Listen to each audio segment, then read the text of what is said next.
রায়গঞ্জের রাস্তায় যে গাড়ির সাথে টেক্কা দিয়ে ট্রেন চলে সেটা জানতাম না। কি আরে বলুন।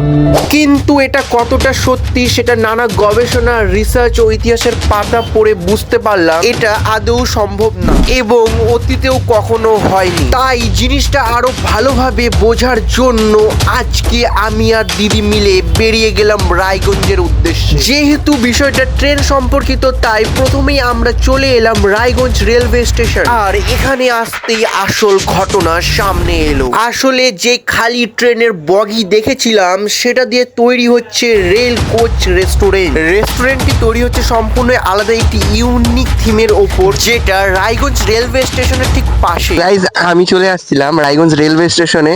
তো কিছুদিন আগে দেখছিলাম একটা ট্রেনের খালি বগি মানে রাস্তা দিয়ে যাচ্ছিল, তো সেটা এই যে এখানে দেখতে পাচ্ছি যে এখানে হলো রায়গঞ্জ রেলওয়ে স্টেশনের পাশেই রেলের কোচে তৈরি হচ্ছে রেস্টুরেন্ট। তো দেখতে পাচ্ছি গেটে তালা মারা আছে বলে ভিতরে ঢুকতে পারছি না, তো বাইরে থেকে যা দেখলাম তাই বললাম এটা যখন ওপেনিং হবে তারপরে ভালো করে আসে সবকিছু দেখাবো।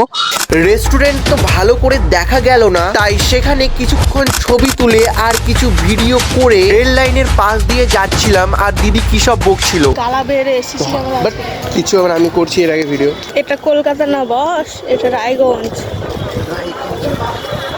रायगंज में आओ तुम्हें चाय मिलेगा, अच्छा बड़ा बड़ा रसगुल्ला मिलेगा। हेलो गाइस, আমার হিরো ভাই হলুদ সোয়েটার পরে বেড়াচ্ছে আর আমি হলাম তার ক্যামেরাম্যান। দেখতেই পাচ্ছ সিঁড়ি নামছে, তার ভিডিও আমাকে করতে লাগবে। ও বাবা, মরলাম আমি। যাই হোক, এইসব কথায় কান্না দিয়ে ফ্লাইওভার পার করে আমি এখন টিউশন যাই আর তোমাদেরকে বলি টাটা বাই বাই।